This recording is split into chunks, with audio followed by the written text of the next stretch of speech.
Alô, amigos, estamos mais uma vez de volta com Orson Carrara para responder perguntas em torno da doutrina espírita. E eu estou aqui há vários programas perguntando e o Orson não me responde. Afinal de contas, Orson, o que é o espiritismo? Que alegria, né, meus amigos, poder conversar. Esse programa que já andou várias semanas tem nos dado muitas alegrias nas reflexões que a pergunta proporciona.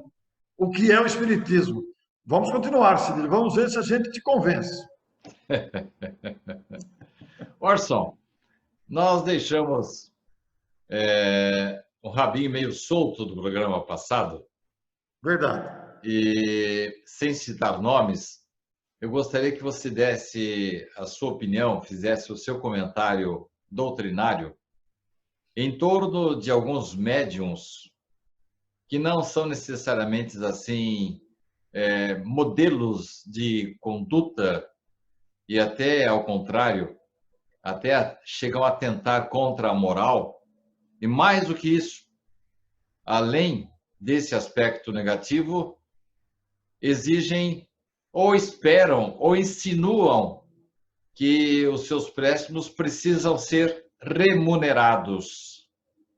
Qual o seu posicionamento, Orson, em relação a esses sensitivos que realmente têm o dom de curar, nasceram com esta possibilidade de auxiliar os espíritos na tarefa da cura, mas cujo comportamento não é assim muito adequado, chegando até a comprometer, quando se dizem espíritas, a nossa doutrina. Qual é a sua opinião a esse respeito, Orson? Esse pessoal, mesmo com a moral não muito elevada, realmente tem uma mediunidade ostensiva autêntica?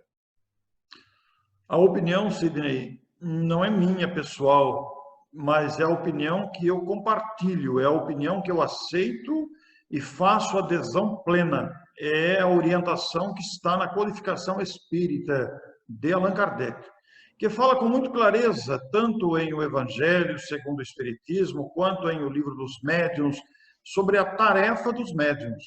Os médiuns existem para se tornarem instrumentos de comunicação entre os dois planos, serem meios de orientação e esclarecimento, e ao mesmo tempo despertar a fé nas criaturas humanas. Mas os médiuns, antes de sermos médiuns, somos criaturas absolutamente normais, como qualquer outra criatura humana.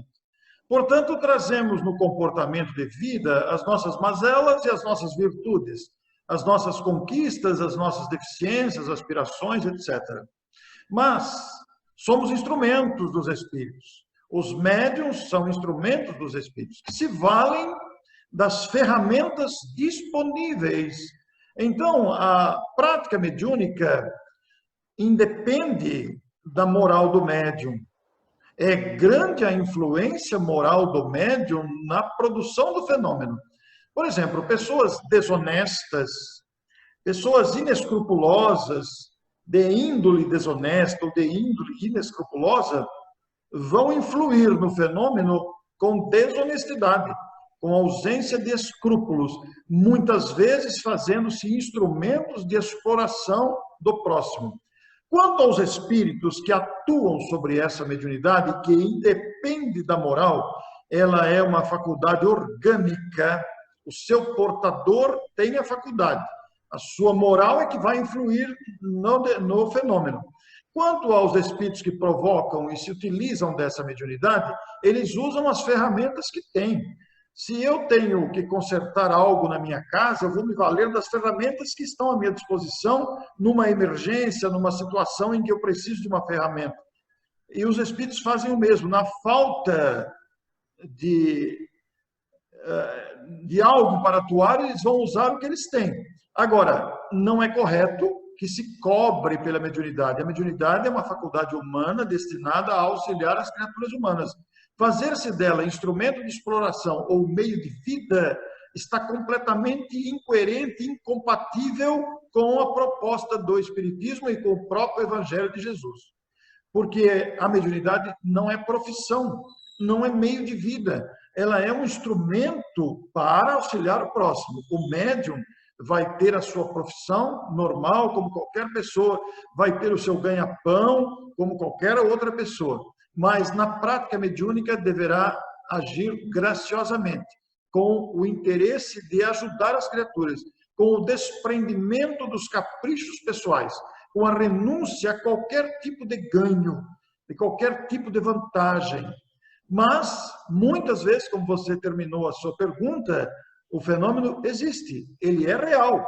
Agora, o médium que está produzindo o fenômeno, embora seja real, e beneficie as pessoas, porque o interesse dos espíritos é beneficiar as pessoas, ainda que o médium se utilize disso inescrupulosamente, a tendência com o tempo é que os espíritos abandonem esse médium, tomem lugar outros espíritos pseudo-sábios, espíritos inescrupulosos igualmente, que vão se identificar com aquele médium através do tempo, mas, embora o fenômeno seja real, muitas vezes, essa ocorrência de desonestidade vem em função da índole, da moralidade do médium. E com isso, infelizmente, com o passar do tempo, como ele atrai espíritos inescrupulosos, quando não está ali o espírito que poderia proceder à cura, ele acaba mistificando, né? Ele acaba para justificar a remuneração que recebeu, não é isso? Isso. Aí, quando o médium começa a agir com interesse próprio para receber vantagens, no começo tudo começa, vai bem, mas depois ele percebe que isso pode ser uma fonte de renda para ele, isso pode ser um instrumento de sedução de criaturas crédulas, de criaturas que confiam na sua mediunidade. Se ele não tiver a moral, a vigilância, se ele não tiver a moral cristã incorporada ao próprio comportamento, ele vai começar a despencar pela imoralidade. E aí vai deixar de receber assistência dos bons espíritos, vai atrair a presença de espíritos igualmente inescrupulosos, mentirosos e fraudulentos, e aí o fenômeno vai começar, na sua autenticidade, a rarear. E aí o médium vai começar a inventar, para justificar, você usou bem a palavra, para inventar que o fenômeno existe. É muito interessante analisar esses casos, porque nós temos vários exemplos, no Brasil e fora dele, de médiuns que despencaram em grandes problemas pessoais, inclusive com a justiça, justamente por se permitirem querer tirar ganho e exploração pessoal com a mediunidade. Eu fico imaginando, Orson, qual a razão de a espiritualidade contemplar pessoas assim de moral duvidosa com esses talentos?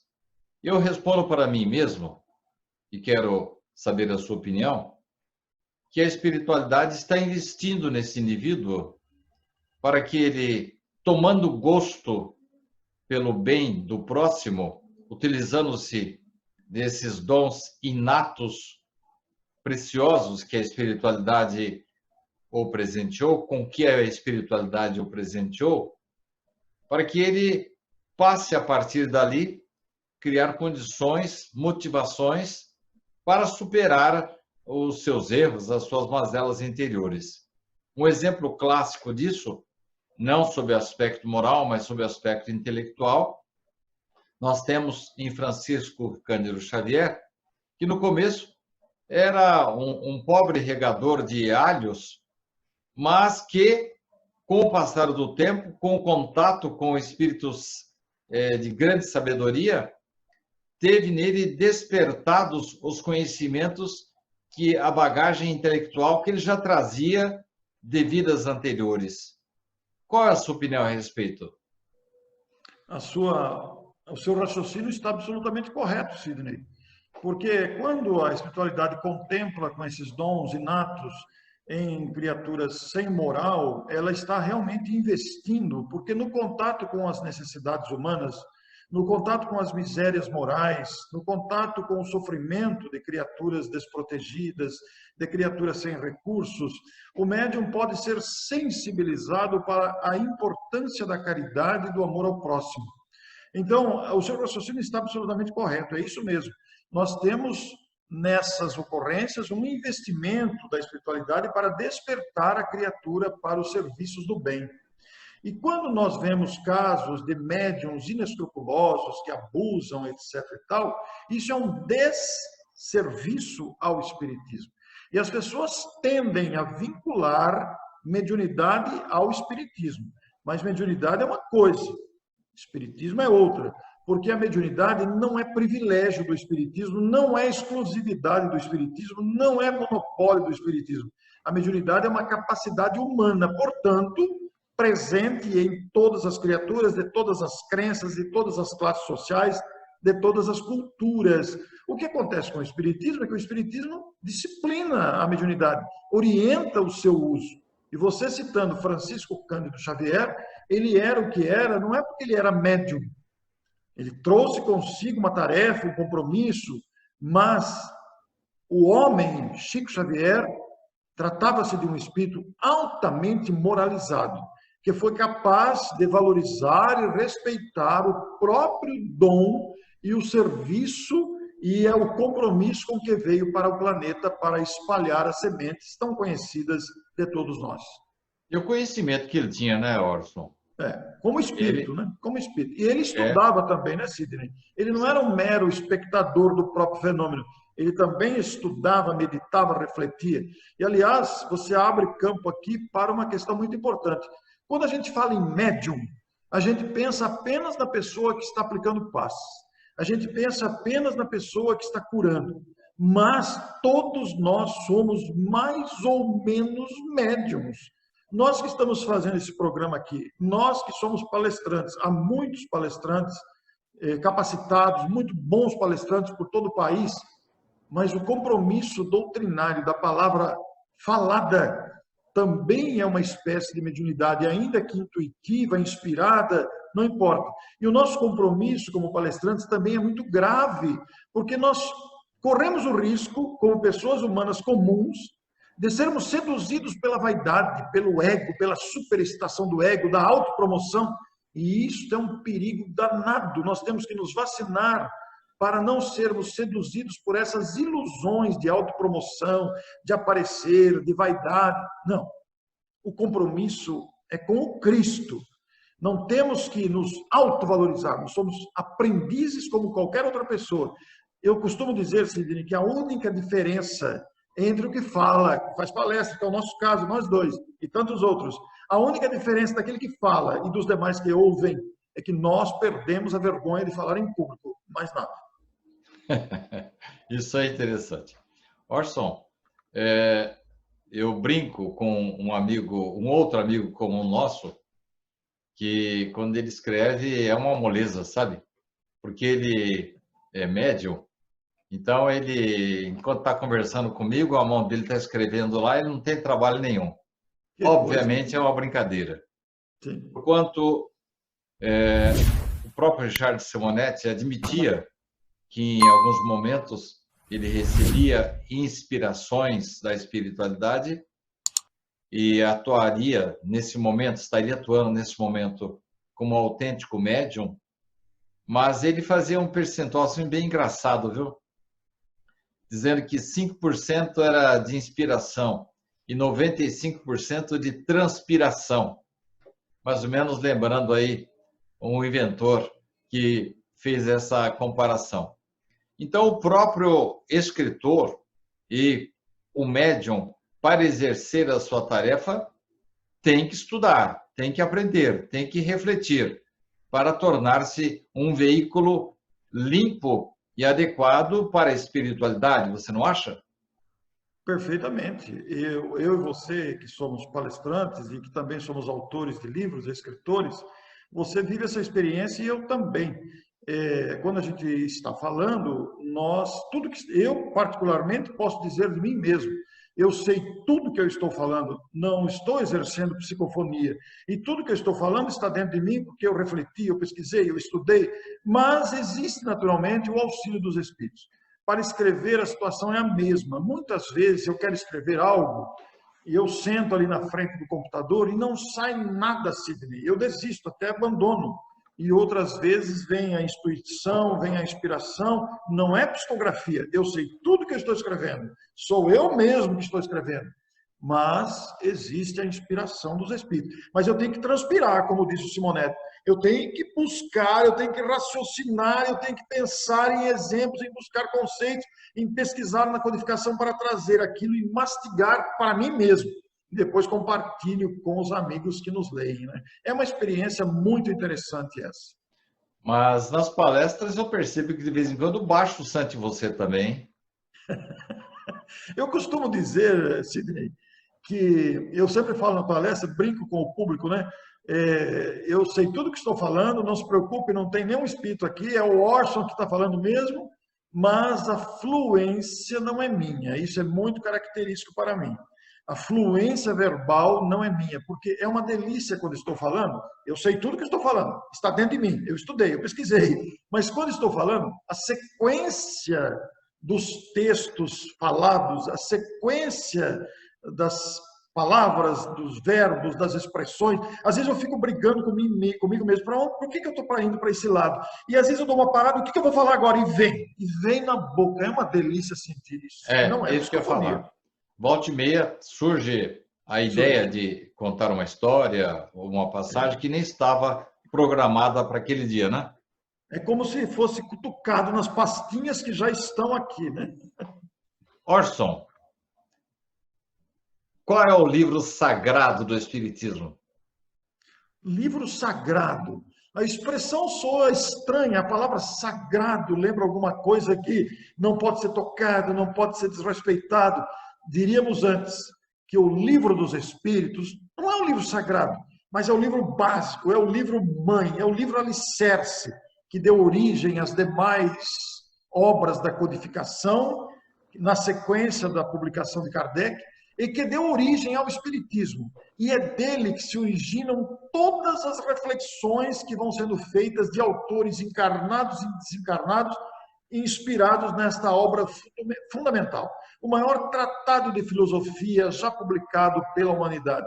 Ali se encontra tudo, Sidney, desde que nos proponhamos a estudar e pesquisar. Qualquer assunto pode ser estudado à luz do Espiritismo.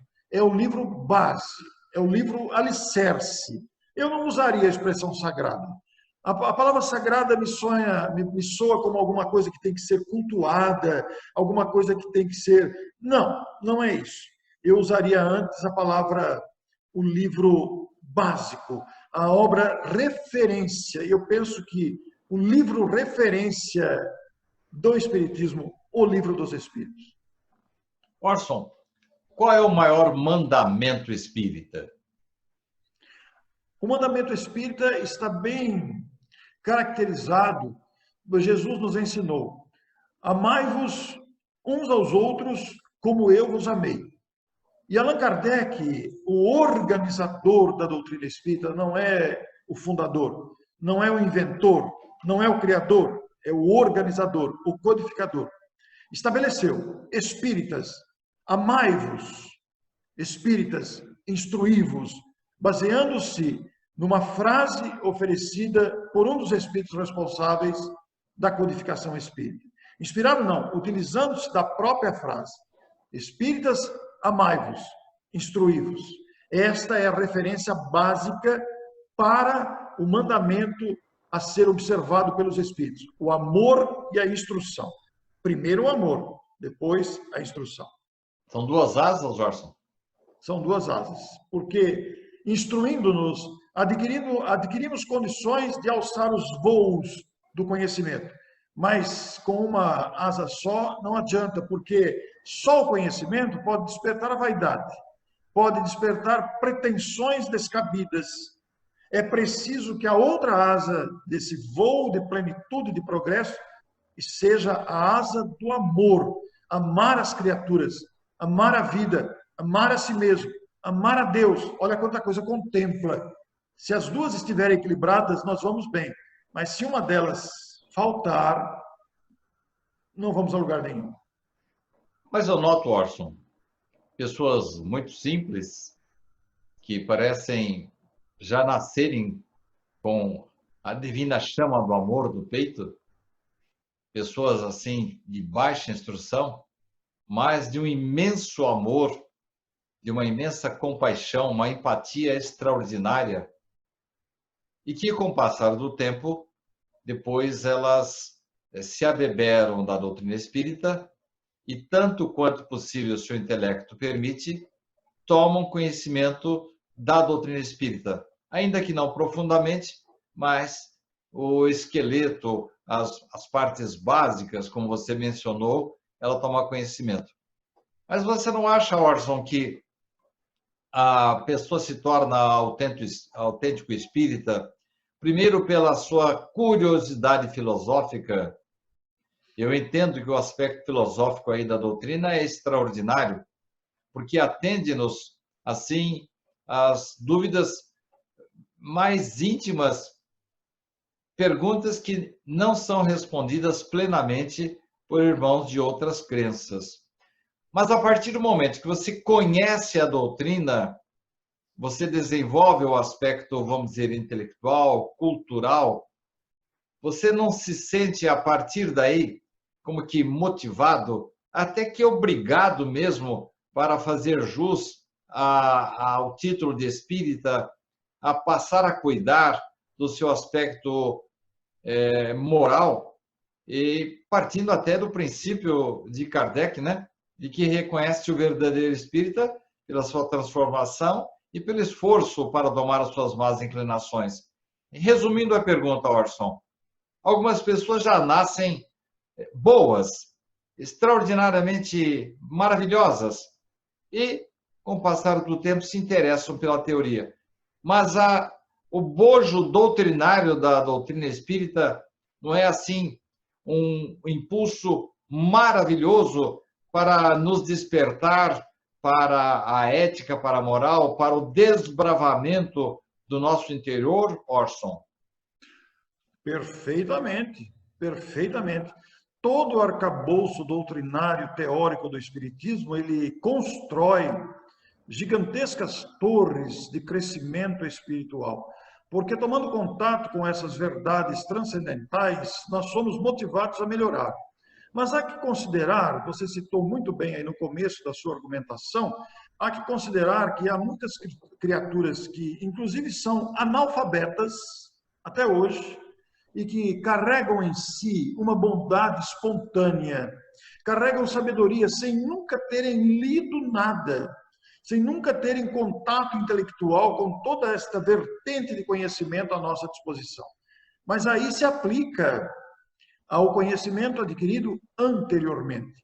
Criaturas que trazem sabedoria já dentro de si, acúmulos de esforços anteriores e que agora renasceram por fatores que escapam à nossa apreciação, numa situação em que não lhes foi favorecida a cultura intelectual. Não se desenvolveram nessa área, não tiveram oportunidade, tiveram limitações variadas e algumas delas são analfabetos. Se não são analfabetos funcionais, criaturas que não tiveram oportunidades intelectuais. Todavia, carregam espontaneamente no coração essa bondade pura, esta bondade espontânea, fruto de aquisições anteriores de sabedoria, de cultura, e que agora aplicam na prática diária da bondade, no acolhimento, na espontaneidade do coração, em favor da harmonia no ambiente em que vivem, influenciando outras pessoas. Mas é verdade o que você disse, porque muitas dessas pessoas, inclusive as analfabetas, que não têm contato com os livros, vão tomando contato com a cultura espírita de ouvir, apesar de já trazerem espontaneidade em si mesmas, de ouvir comentários, de participar de palestras. Nós conhecemos vários casos de pessoas que são espíritas ou se identificam com o conhecimento espírita sem o saberem, sem darem conta que vivem espontaneamente o que o Espiritismo ensina, baseado no Evangelho. E outras que também não têm contato nenhum com o Espiritismo, que são de outras correntes religiosas, que são de outras crenças, analfabetas ou não, e que também trazem espontaneidade de amor para oferecer. Isso é fruto de aquisições anteriores. Agora, você destacou aí a grande frase, né? A grande orientação. Reconhece o verdadeiro espírita pela sua transformação moral ou pelos esforços que emprega para domar as suas más inclinações. Esse é o segredo. Esse é o detalhe de todas as considerações que estamos conversando hoje. Muito bem, Orson. Mais um programa. Agradeço muito a sua atenção. Eu vou jogar uma palhinha só para aguçar a curiosidade dos nossos telespectadores, para que eles não deixem de nos acompanhar na próxima semana. Orson, como é que o espírita vê outras religiões? Eu sei que você vai ter que responder assim brevemente, porque essa é uma pergunta que enseja uma resposta bem longa. Mas dá uma palhinha para a gente aí, Orson. O Espiritismo considera todas as religiões, todas, como escolas necessárias, importantes, fundamentais, porque toda religião deve ser respeitada. Toda religião traz em seus fundamentos a essência do amor. Os religiosos, que somos nós, das diversas vertentes e correntes, inclusive nós os espíritas, os religiosos deixamos a desejar, mas as religiões são fundamentadas no amor e cumprem um papel fundamental de esclarecimento às grandes massas humanas. E não podemos esquecer de que a espiritualização, que hoje tornou-se em voga, inclusive nos consultórios médicos, nos meios científicos, independe de termos uma religião, não é isso, Orson? Perfeitamente. Não é a religião que nos faz melhores ou não. Só é o esforço pessoal que nos faz melhores. A moral que adotamos, que procuramos seguir, não é o fato de dizer-se espírita, católico, protestante, evangélico, que nos faz melhores. Nós somos melhores quando desejamos amar, quando desenvolvemos em nós o desejo de amar e de sermos úteis no desejo de servir. E você citou no programa de hoje que às vezes encontramos até ateus melhores do que muitos de nós religiosos, não é isso? Essa é uma verdade que eu constato todos os dias. Existem pessoas sem nenhuma vinculação religiosa ou pessoas anônimas da multidão que são muito mais espiritualizadas do que aqueles que batem no peito. Eu sou espírita, eu sou católico, eu sou protestante, eu sou evangélico.